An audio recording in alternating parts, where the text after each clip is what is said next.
Olá, irmãos, boa noite. Graça de Deus sobre todos nós nessa noite, amém?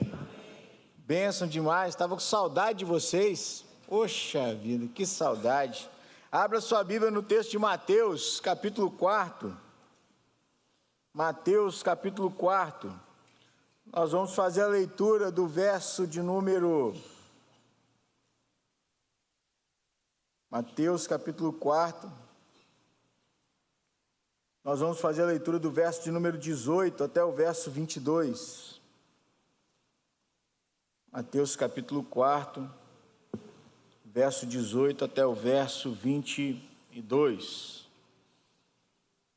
Antes de lermos a palavra de Deus, eu quero dar um lembrete, dois avisos a você. Primeiro, o pastor Marcos não está conosco essa noite, porque ele está pregando no aniversário da Igreja Presbiteriana de Jardim Camburi. Então, por isso que ele não está conosco nessa noite, ele está lá naquela celebração abençoada. Em segundo lugar, lembre-se de que amanhã, mais conhecido como segunda-feira, começa a nossa última semana de oração do ano. Então, é a última semana de oração do ano. Talvez você não tenha conseguido vir nenhuma, ainda tem uma chance, ok? Ainda tem uma chance, você pode vir na última semana de oração do ano. O que eu sempre digo é: tente escolher pelo menos um dia. Se você não puder estar em todos, escolha um dia para você estar aqui conosco orando, todos os dias na próxima semana, às 19h30. Então, próxima semana, semana de oração. Próximo domingo também, hoje nós vamos ter uma festa, hoje nós vamos ter a celebração da Ceia do Senhor, que é uma festa para nós, é esse momento quando nós nos encontramos com a bênção de Deus na nossa vida, e no próximo domingo teremos uma outra festa. Nós vamos receber irmãos queridos por batismo e profissão de fé. Então é uma festa maravilhosa, não é? Jesus diz que quando um pecador se arrepende e entra na família de Deus, isso é festa. Então domingo que vem é domingo de festa. Então você tem que vir preparado para celebrar esse momento maravilhoso nas nossas vidas, tá bom? Agora sim, Mateus capítulo 4, verso 18 até o verso de número 22. Vamos colocar de pé? Todos nós, e lemos a palavra de Deus. Eu vou ler e vocês vão me ajudar, tá bom? Diz assim a palavra de Deus: caminhando junto ao mar da Galileia, viu dois irmãos, Simão, chamado Pedro, e André, que lançavam as redes ao mar, porque eram pescadores. E disse-lhes: vinde após mim, e eu vos farei pescadores de homens. Vocês, o verso 20 e 21.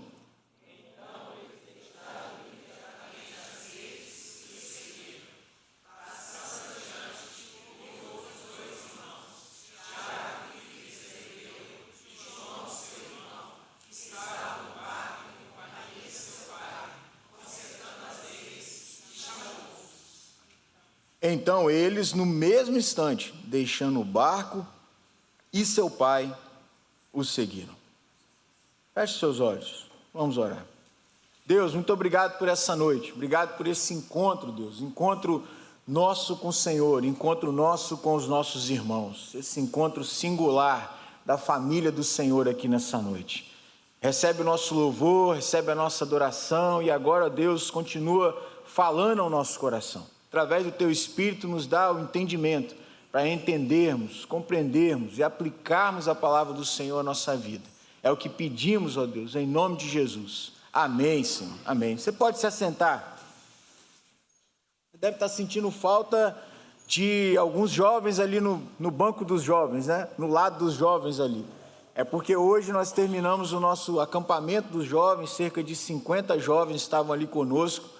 Um tempo muito especial, desde sexta-feira à noite, e aí alguns, o texto diz, Ronaldo, que os jovens se cansam e se fadigam, o profeta já dizia isso. Então tem uns jovens que são cansados e fadigados, eles não conseguiram vir no culto, mas aqueles que esperam no Senhor renovam suas forças. Então por isso que está meio vazio ali o banco. Mas nesses dias nós tivemos um tema muito especial. E qual era o tema? O tema do nosso acampamento foi Cartas Vivas para o Mundo. E a ideia era nós entendermos como podemos ser, através da nossa vida, através do nosso relacionamento com Deus, cartas vivas para esse mundo que tanto carece de luz e tanto carece de sal, a ponto de Jesus dizer que a nossa identidade está ligada ao fato de sermos sal da terra e luz do mundo. Jesus sabia que o mundo precisaria de nós. Jesus sabia que em algum momento ele não estaria aqui, e o mundo precisaria olhar para alguém e vê-lo através desses alguém, que somos nós. Aqueles que já creram em Jesus, aqueles que já foram enxertados na videira, aqueles que fazem parte do corpo de Cristo. Nós somos essas cartas vivas, nós somos, nas palavras do apóstolo Pedro, os Rolling Stones, as pedras que rolam, as pedras vivas que expressam, que mostram Cristo ao mundo. Mas o tempo está acabando nesse ano. Se você parar para pensar, hoje é dia 1º, daqui a 30 dias o ano acaba. E a minha pergunta a você é: como você viveu esse ano que está acabando? Você viveu esse ano nessa perspectiva de que você é uma carta viva de Cristo ao mundo? Você viveu esse ano na perspectiva de que você deveria viver para glorificar, para mostrar o seu Senhor ao mundo? Ou você viveu o ano inteiro, 300, vai dar quanto aí, Marcelo? 335 dias, ok? Hoje é dia 1º, 335 dias, vivendo as coisas só da sua vida, sem a menor noção de que você precisava mostrar Cristo a alguém. Porque muitas vezes, irmãos, é assim que a gente vive a nossa vida. Esquecemos a nossa missão. Esquecemos que viver para nós é viver para Cristo. Tanto é que o apóstolo Paulo diz, porque viver é Cristo e o morrer é lucro. Porque se eu vivo com Cristo, mas o vejo através de um espelho, quando morrer eu não vou ver mais no espelho, então é muito melhor. Mas como você viveu esse ano? Faltam só 30 dias. Como é que está a sua vida? Como é que você chega nesse último mês? Animado, feliz, satisfeito, grato, esperançoso? Ou você chega, cara, tomara que esse ano acabe logo, que foi bravo. Como é que você chega nesse ano? E o que eu quero compartilhar com você nessa noite, talvez, é um trilho para a sua vida. Aliás, pode ser o melhor trilho para a sua vida. Pode ser a melhor maneira que você vai viver a sua vida a partir do seu relacionamento com Jesus. Porque se é fato que você já é um discípulo de Jesus, então como é que eu vivo essa vida a partir do meu relacionamento com Jesus? E aí eu quero ver com você pelo menos 3 atitudes, 3 ações que eu e você precisamos ter para trilhar esse trilho de vida que Jesus mostra a mim e a você através do chamado dos seus primeiros discípulos. Então a primeira coisa que Jesus mostra para mim e para você, que o texto que nós acabamos de ler mostra para mim e para você, antes disso, perceba que Jesus está no começo do seu ministério.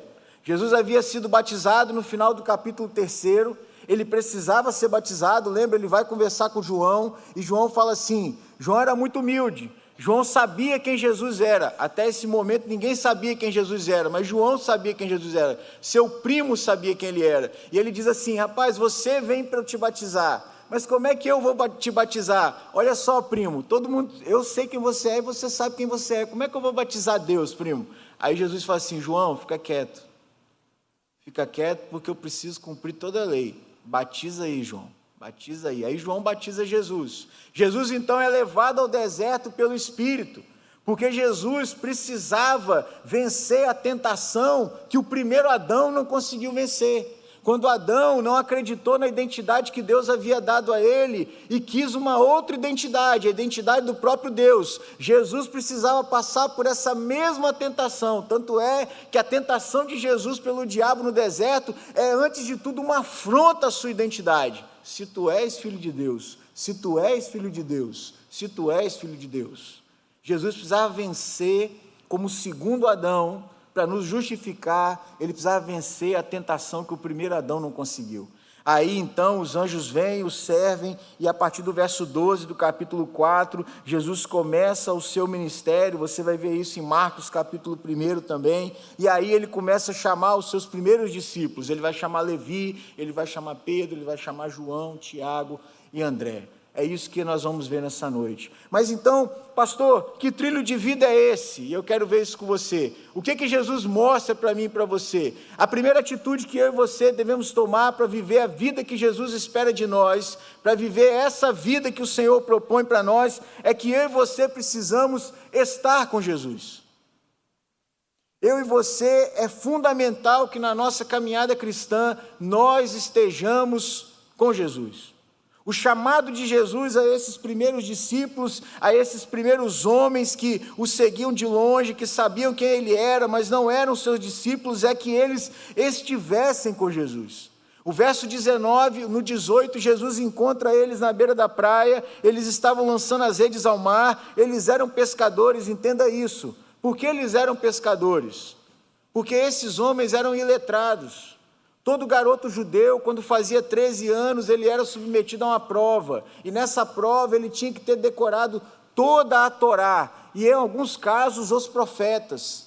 Esses garotos então, se eles fossem aprovados pelos mestres judaicos, eles então seguiriam sobre a tutela, sobre a disciplina de um mestre judaico. Lembra o que Paulo fala de si mesmo quando se defende? Eu estudei aos pés de Gamaliel. Quem foi o mestre de Paulo? Gamaliel, que era um dos melhores mestres da época. Agora, esses homens reprovaram.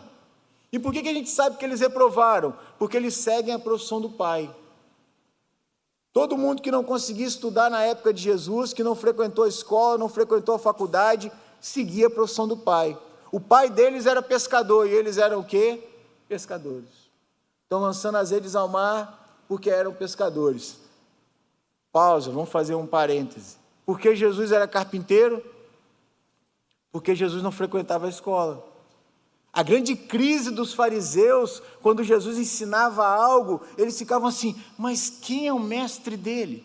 Quem ensinou isso a ele? Jesus não tinha mestre, ele não precisava. Por isso ele era carpinteiro, lembra? O pai de Jesus era carpinteiro, José. Outro parêntese, carpinteiro não é marceneiro, tá? Marceneiro faz mesa, cadeira e trabalha com madeira. Jesus era carpinteiro, Jesus era pedreiro, fazia a casa do chão ao teto, ok? Ele era construtor, ele era edificador. E é por isso que Paulo diz que ele edifica a sua igreja. Esses homens então eram pescadores porque eram iletrados, reprovaram na faculdade, estão ali pescando, estão ali lançando redes. Jesus olha para eles e no verso 19 Jesus vai dizer assim, vinde após mim e eu farei de vocês pescadores de homens. É interessante porque no português, quando a gente lê vinde após mim, dá essa ideia de que Jesus olha para eles, eles estão lá lançando as redes e eles falam assim, Tiago está ali, ô Tiago, vem comigo. Assim, um negócio meio displicente, né? O Tiago vem ou não, ou o Tiago fica ou não, ou o Tiago me acompanha ou não. Não, mas não é isso. No grego aqui, o verbo grego, ele é muito mais profundo, ele é muito mais incisivo, é uma ordem não para acompanhar, mas é uma ordem para estar. A melhor tradução aqui talvez seria, venham estar comigo. Venham fazer parte da minha vida. A partir de agora vocês vão viver a minha vida, vocês vão desfrutar da minha presença, eu vou desfrutar da presença de vocês, nós vamos estar juntos, nós vamos estar colados, nós vamos viver todo dia, o dia todo juntos. Venham estar comigo. A primeira atitude, a primeira ação que eu preciso ter para viver a minha vida com Jesus é que eu preciso estar com ele. Para esses homens era mais fácil. Jesus estava ali como homem, como Deus homem, vivo ao lado deles.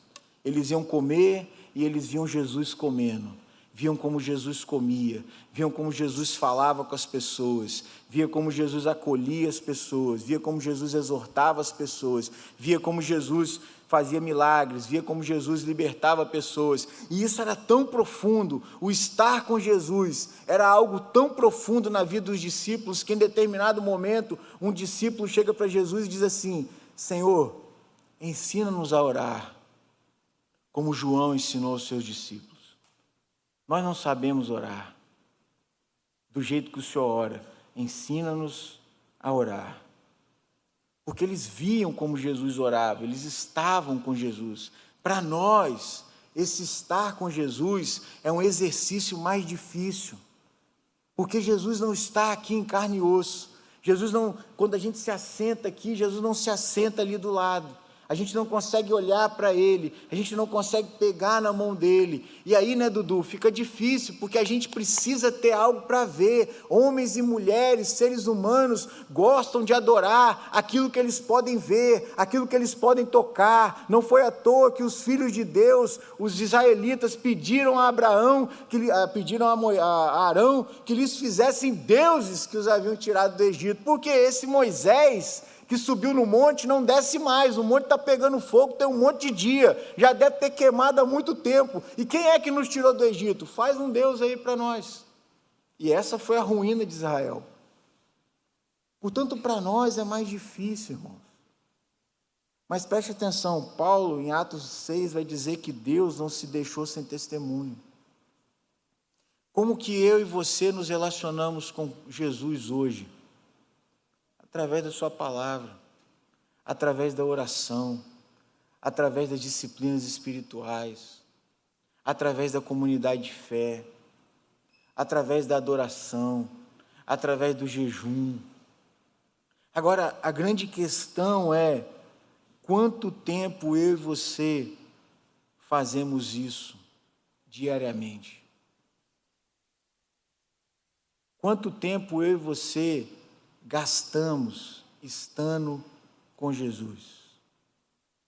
Quanto da nossa vida, quanto do nosso dia é gasto com o nosso Senhor?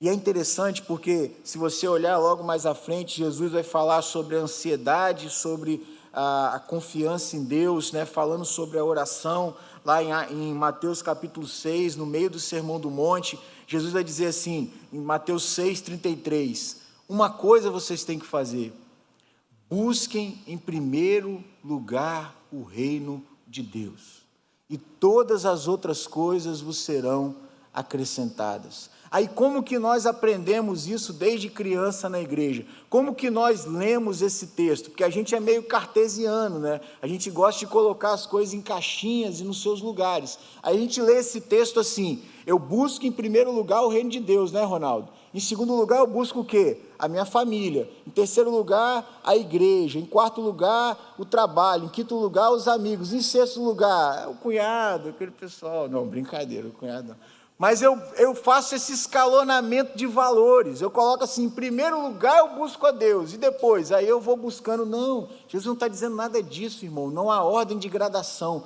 não há ordem de valor. Jesus está querendo que eu e você vivamos uma vida centrífuga. E o que é uma vida centrífuga? Jacques, você é engenheiro. Se eu estiver errado, você me corrige, você dá um alô aí, Jacques. Mas o que é uma vida centrífuga? Jesus diz assim: busca em primeiro lugar o reino de Deus. É a primeira coisa que você vai fazer. É buscar a justiça de Deus, o ensino de Deus, a vida de Deus, e a partir dessa busca, todas as outras áreas da sua vida vão ganhando forma. Só há uma coisa que eu e você devemos nos empenhar em buscar: o reino de Deus, a justiça de Deus, a vida de Deus, estar com Jesus. Mas a gente inverte esse negócio.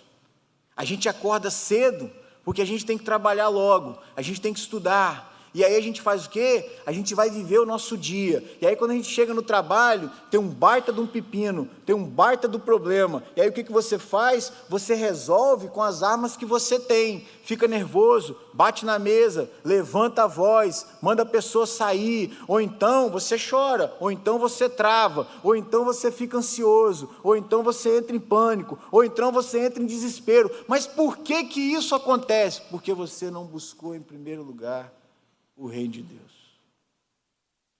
Se você tivesse parado para buscar, em primeiro lugar, aquilo que é mais importante, e deixado que todas as outras coisas tomassem os seus lugares naquele dia, você teria lidado melhor com essas coisas. C.S. Lewis dizia algo assim: coloque as primeiras coisas nos primeiros lugares, e todas as outras vão se ajeitar.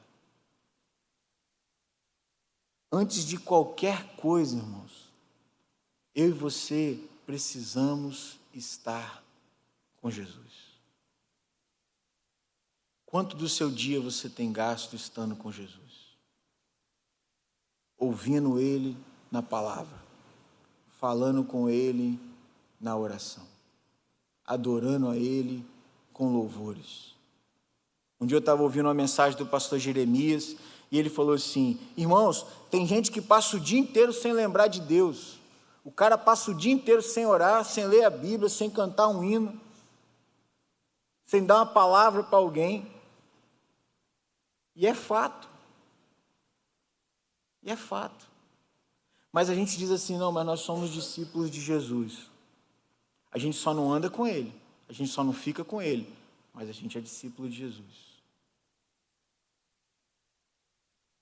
Eu e você precisamos estar com Jesus.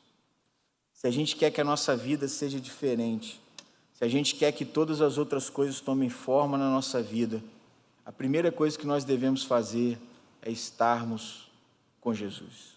Mas em segundo lugar, eu preciso estar com Jesus em primeiro lugar, mas em segundo lugar, eu preciso ser como Jesus. É preciso que eu e você sejamos como Jesus.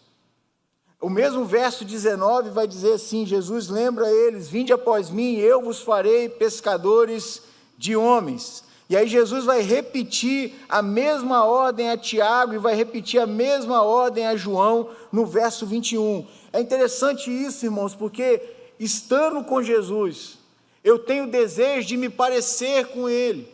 Eu vou sendo moldado à imagem dele, eu vou sendo aperfeiçoado, nós cantamos isso aqui hoje à noite, eu vou sendo aperfeiçoado à imagem de Cristo, eu tenho desejo de ser como Cristo. Se isso não bate no seu coração, se esse desejo não vem à sua mente, se isso não é um alvo para você, você precisa torná-lo um alvo, ser como Jesus. O apóstolo Paulo, falando aos Colossenses, ele vai dizer que esse é o fim da nossa vida. Em algum momento nós vamos chegar a ser a imagem perfeita de Jesus, o Filho de Deus. Não aqui, não agora, mas isso vai chegar. Mas a gente está caminhando para esse lugar. Então eu e você temos que parar e pensar o quanto de Jesus as pessoas veem em nós. O quanto de Jesus eu expresso na vida do outro. Quando eu me olho no espelho, qual é a imagem que eu vejo? Eu vejo mais de Jesus e menos de mim, ou eu vejo mais de mim e menos de Jesus? Quando as pessoas olham para mim, quem elas veem? Elas veem o Léo, ou elas veem Jesus no Léo? Porque são coisas completamente diferentes. O apóstolo Paulo, ele vai dizer por mais de uma vez, irmãos, e eu quero só trazer as referências para você. Ele vai dizer em 1 Coríntios 4,16, admoesto-vos, portanto, que sejais meus imitadores. Mas aí, por que ele diz isso? 1 Coríntios 11,1, sede meus imitadores, como também eu sou imitador de Cristo. Aí ele vai repetir isso na carta aos Efésios 5,1, sede, pois, imitadores de Deus, como filhos amados. Filipenses 3,17, irmãos, sede imitadores meus e observai os que andam segundo o modelo que tendes em vós. 1 Tessalonicenses 1, verso 6, ele vai dizer que os tessalonicenses eram imitadores dele e do Senhor. E no 1 Tessalonicenses 2,14, ele vai dizer que os tessalonicenses, se tornaram imitadores das igrejas de Deus existentes na Judéia em Jesus Cristo. Se eu e você desejamos ser como Jesus, precisamos imitar Jesus. É interessante isso porque quando Pedro e João, lá em Atos capítulo 4, são levados ao Sinédrio, eu gosto demais desse texto. Eles são levados ao Sinédrio e eles são esquadrinhados pelo Sinédrio, e aí aqueles homens chegam ao final e dizem, olha, vocês não podem pregar o Evangelho, vocês não podem falar de Cristo, vocês não podem falar do caminho. E aí a resposta que Pedro dá a eles, quando Pedro acaba de responder, a conclusão que eles chegam, Atos 4, verso 13, olhando para aqueles homens, e vendo que aqueles homens eram iletrados, o sinédrio concluiu que eles haviam estado com Jesus. Havia algo de Jesus tão impressionante em Pedro e João, que aqueles homens que queriam açoitá-los, e de fato os açoitam depois, eles têm que se render ao fato de que havia Jesus neles, de que eles andavam com Jesus, que eles eram imitadores de Jesus. Eu e você devemos viver dessa maneira. Se eu e você andamos com Jesus, devemos imitar Jesus, falar como Jesus, acolher as pessoas como Jesus, lidar com a vida como Jesus lidava. Final de semana desse, estávamos falando no encontro de casais, e todas as vezes que eu vou falar para casais sobre o papel do homem, eu me lembro disso. Uma vez nós estávamos, eu e Johanna, a gente era seminarista ainda, né? Eu já fui para o seminário mais velho, fui para o seminário com 28 anos, então já era casado, já tinha minha profissão há mais de 8 anos, tal. E aí a gente teve um dia, não me lembro agora qual foi o motivo, mas teve um dia que a gente teve uma briga muito feia, irmãos, muito feia. Pastor também é gente, pastor briga, discute, conversa. E a gente teve uma briga muito feia.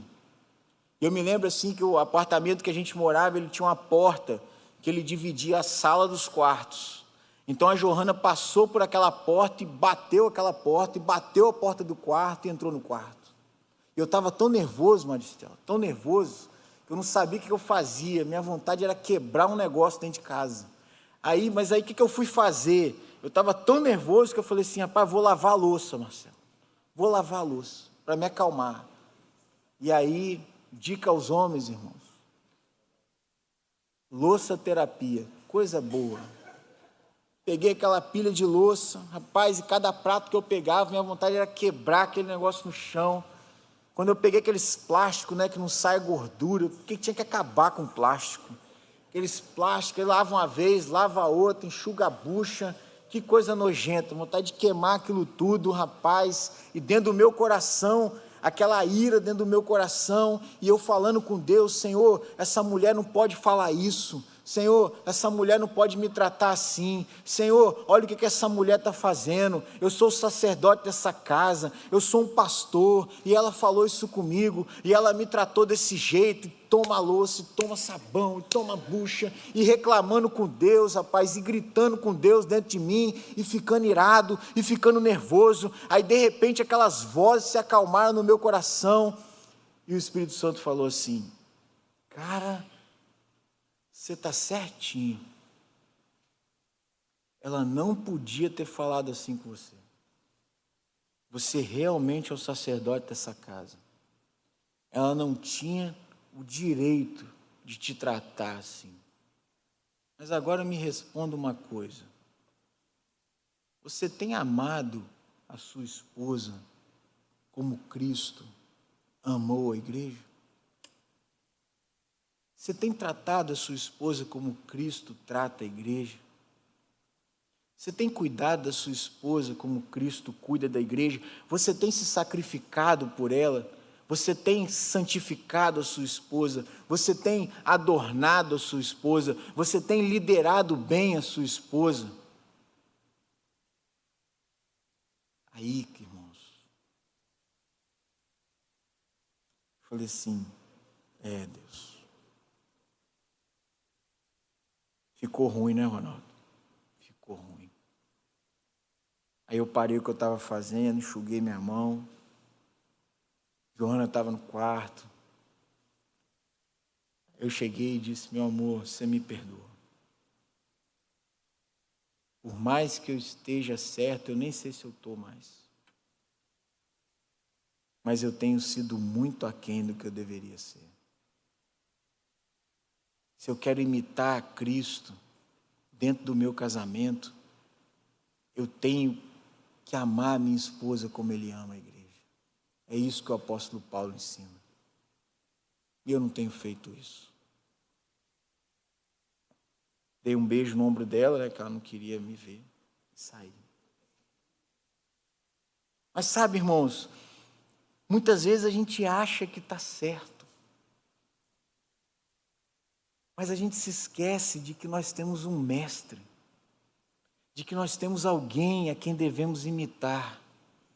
Mateus 10, verso 24, vai dizer que basta o discípulo ser como o seu mestre. Ele não tem que ser maior, ele não tem que ser menor, ele tem que ser igual. E se a gente tem que ser igual, a gente tem que imitar mesmo.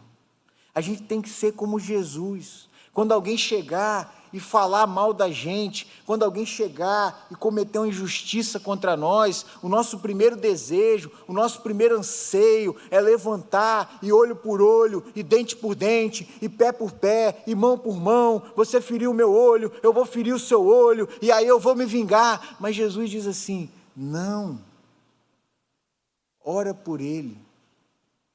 O apóstolo Paulo vai dizer assim: não, abençoa ele ao invés de amaldiçoar.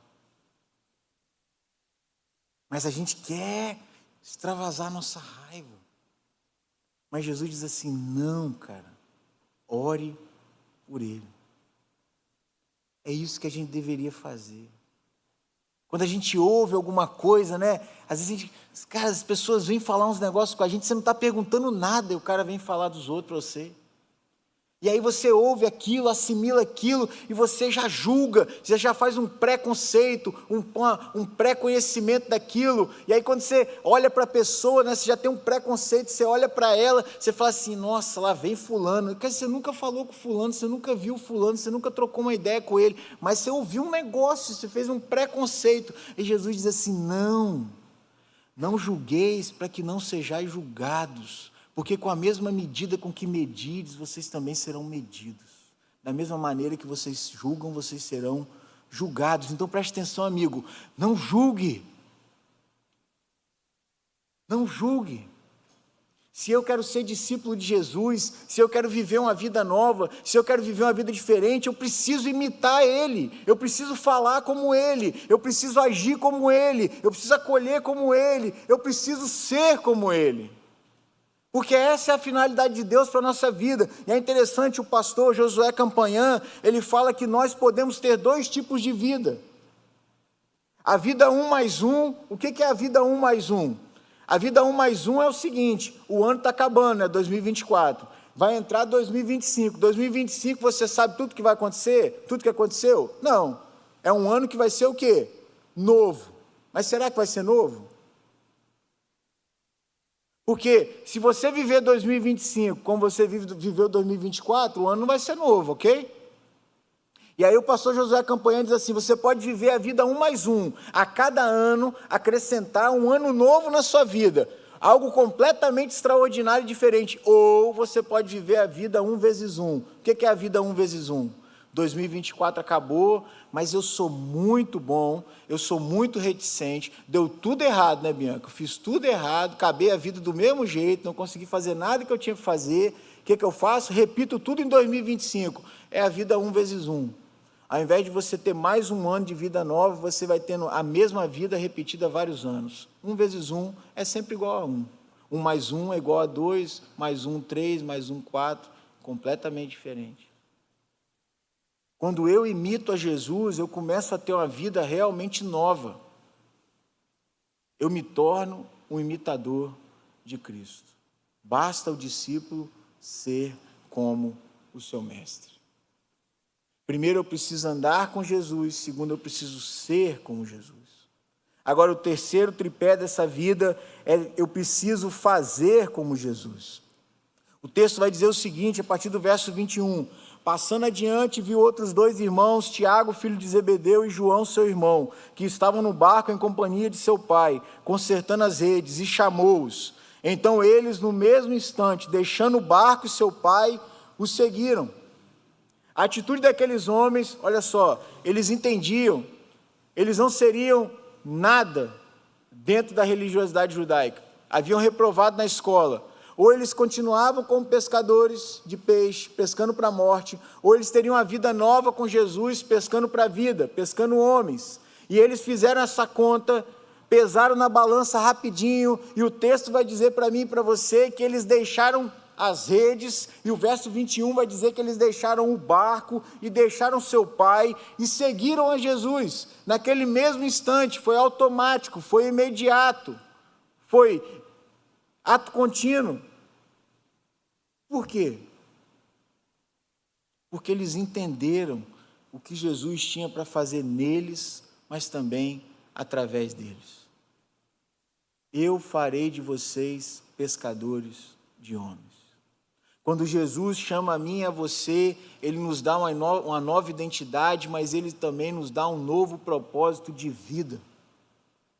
Eles não iam mais pescar para a morte, mas eles iam pescar para a vida. E olha que interessante, estava dizendo isso para os jovens hoje de manhã, Jesus não anula as nossas habilidades, Ele é tão gracioso, tão generoso, que Ele nos usa como Ele nos criou. Aqueles homens eram habilidosos pescadores, e eles vão se tornar habilidosos pescadores de homens. E isso é tão verdade, que em Atos, quando Pedro faz a sua primeira pregação, a igreja passa de 120 pessoas para 3.120 pessoas. E na segunda para 5.120 pessoas. Pescando para a vida. Há algo para eu e você fazermos dentro do reino de Deus. Jesus não propõe apenas uma nova vida, mas um novo propósito. E esse propósito é fazer o que Ele faz. E o que Jesus faz? Aí o texto sequente, a partir do verso 23, vai dizer assim: percorria Jesus por toda a Galileia, ensinando nas sinagogas, pregando o evangelho do reino, curando toda sorte de doenças e enfermidades entre o povo. O que Jesus fazia? Jesus ensinava, Jesus pregava o evangelho do reino, Jesus curava pessoas e enfermidades, libertava outras. O que eu e você temos que fazer como discípulos de Jesus? Está fácil, irmãos. Ensinar, pregar, curar, libertar. Mas pastor, era Jesus que fazia, mas lembra em Mateus 28, o que Jesus vai dizer? Toda autoridade me foi dada no céu e na terra, portanto vão e façam discípulos, e batizem-os, e ensinem-os. Aí o mesmo mandato vai aparecer em Marcos, e Marcos vai dizer assim: e vocês vão curar pessoas, e vocês vão expelir demônios, porque a mesma autoridade de Cristo foi dada a nós com seus discípulos. Agora, a grande questão é que a gente gosta do conforto, a gente gosta de viver essa vida confortável com Jesus, sem trabalho, sem ter que se preocupar com nada. E aí a gente vem na igreja, a gente canta, a gente louva, a gente ouve uma boa palavra quando o pastor Marcos prega, e aí a gente sai daqui e pronto, acabou, resolveu a nossa vida. Não, cara, você tem coisa para fazer, irmão.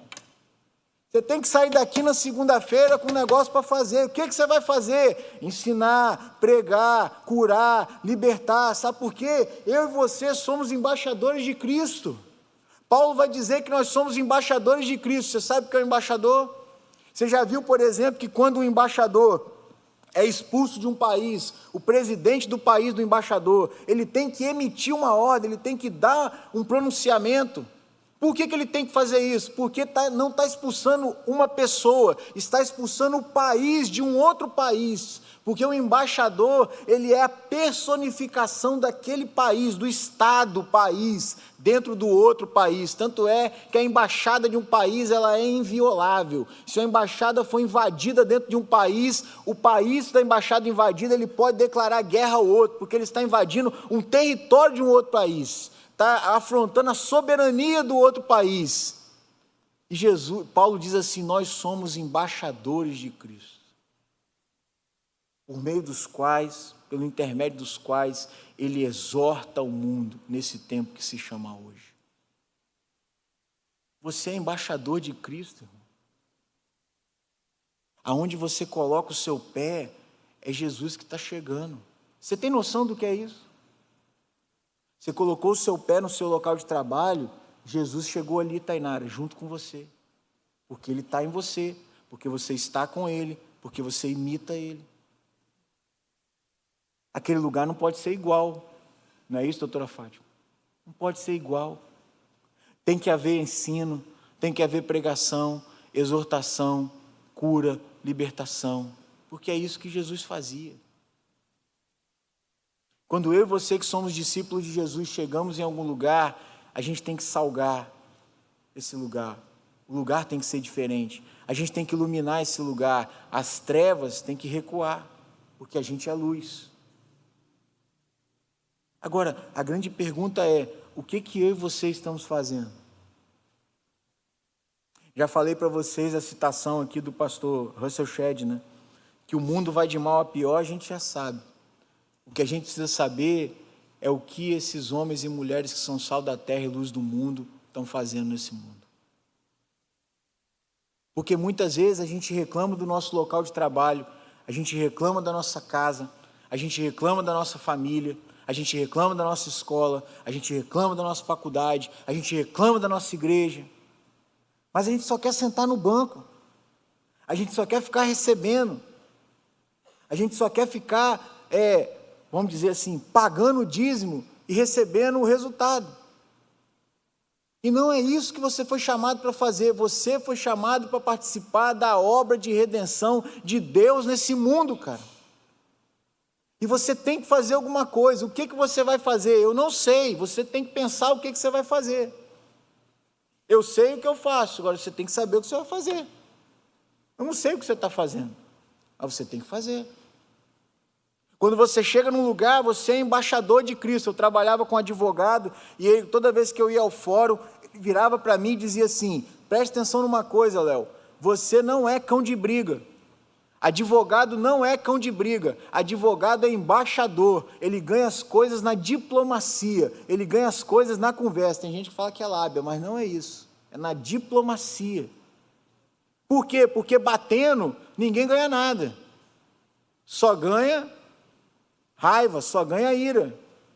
Mas às vezes, irmãos, a gente se esquece disso. Eu vou contar um testemunho para você, né? Que a gente, quando está no púlpito, não pode contar coisa que a gente faz direito. Bom é contar coisa ruim, né, Uli? O pessoal saber que a gente é normal, erra também. Testemunho para você. Eu tinha que resolver um negócio com a minha mãe, um problema, um negócio financeiro lá, um imóvel que meu pai pagava e tal, e aí ligaram para minha mãe e falaram, tem que resolver esse negócio aqui e tal, e eu falei para minha mãe, pede para ela te mandar a planilha de custo, pede para ela te mandar o contrato, porque lembra, meu pai faleceu, foi meu pai que fez o contrato. Aí eu comecei a ler o contrato, na hora que eu bati o olho no contrato, falei, cara, tá tudo errado, falei, mãe, marca a reunião com a mulher, e aí, né, Marcelo, cara, botei minha capa de filho super-herói, cara, vou defender minha mãe. Cheguei lá, meu irmão, sentamos lá, a moça sentou assim, e aí, boa tarde, eu falei assim, eu quero o resultado disso aqui, eu quero a planilha correta, eu quero os valores certos, quero saber de onde que veio isso, quero saber se veio um aditivo contratual, porque isso aqui não bate, papapá, e ríspido, cara, né, eu estava defendendo minha mãe, cara, minha mãe é viúva, eu estava defendendo minha mãe.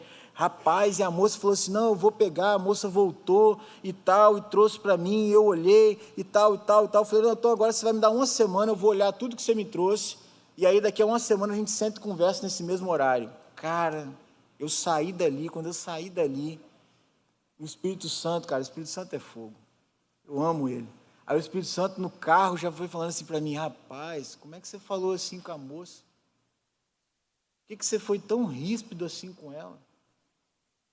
Ela não tem nada contra sua mãe, ela nem conhece sua mãe, ela nem viu seu pai na vida dela, ela só está na ponta do final da história, ela não quer nada de vocês. Meus irmãos, aquilo pesou no meu coração de um jeito, cara, e sabe o que foi pior, Bianca? Que quando eu fui ler o outro contrato que ela me deu, que foi feito um aditivo que a gente não sabia, eles estavam certos. Quando eu mandei a planilha para o contador e o cara fez o cálculo, eu liguei para ele e ele falou assim, cara, paga o que eles estão pedindo agora, porque se você não pagar isso, você vai pagar não sei quantos mil de juros lá para frente. Paga agora e paga exatamente isso aí que você está num lucro que você não imagina. Falei, cara, eles estavam certos. Mas aí chegou a outra terça-feira que eu tinha que voltar lá. Aí eu falei assim, mãe, nós vamos fazer o seguinte, nós vamos levar um bolo especial para toda a equipe da moça. Aí peguei um bolo lá, o melhor bolo que mais vende na padaria, o mais gostoso. Falei, pega uns 3 aí para mim. Cheguei lá, chamei ela pelo nome, falei, ó, antes de tudo, quero te agradecer pela sua ajuda. Quero dizer para você que eu trouxe esse bolo aqui para você e a sua equipe tomarem um café. Cara, aquela moça sorriu, falou assim, espera aí que eu vou levar para eles e falar que a gente tem bolo no café. E ela voltou e sentou e a gente conversou e eu falei, ó, quero te pedir desculpa. Eu fui pego de surpresa, mas agora eu vi que realmente o contrato está certo, o cálculo está certo. Como é que a gente pode pagar? Cara, e acabou. E a partir dali, aquela moça me manda mensagem, ó, vai acontecer isso assim, assim, você precisa vir. Eu falei, eu vou, tal, Deus te abençoe. Ela, amém, obrigado. Cara, mudou. Irmãos, nós somos embaixadores, cara. A gente não é cão de briga de Jesus. Jesus não precisa que a gente defenda Ele. Cara, Jesus precisar que a gente defenda Ele. Deus do céu, cara. O cara vira e fala assim, eu não acredito em Jesus. Aí você vai defender, cara, você vai defender Jesus, vai defender Deus. Espera aí, irmão.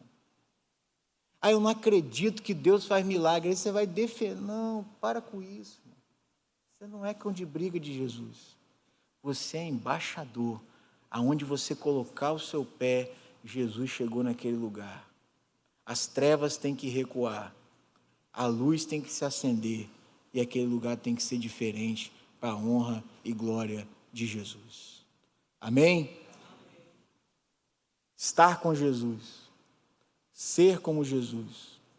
Fazer como Jesus. Esse é o trilho da nossa vida com Deus. Se você trilhar esse trilho, você vai ter aflição, lembra? Jesus disse que você vai ter aflição. Mas você vai passar por todas elas e vencer todas elas de uma maneira muito tranquila, tendo Deus ao seu lado. Feche seus olhos. Vamos orar. Santo Deus, amado Pai, louvado seja o teu nome. O Senhor que é o Deus de toda graça, toda misericórdia. Nos ajuda, Deus, a vivermos uma vida que agrada ao Senhor. Uma vida agradável aos olhos do Senhor. Muitas vezes, ó Deus, somos preguiçosos, não temos coragem de nos levantar mais cedo para poder estar com o Senhor. Incomoda o nosso coração. A gente precisa tornar isso um valor na nossa vida. Valorizar aquilo que é importante. O importante para nós é buscar em primeiro lugar o reino de Deus. Não nos deixe esquecer disso. Nos ajuda a sermos homens e mulheres que estamos com o Senhor Jesus. Imitamos o Senhor Jesus. E fazemos como o Senhor Jesus. Transforma a nossa vida, Deus. Nos incomoda com relação a isso. É o que pedimos, agradecemos, em nome de Jesus. Amém, Deus. Amém.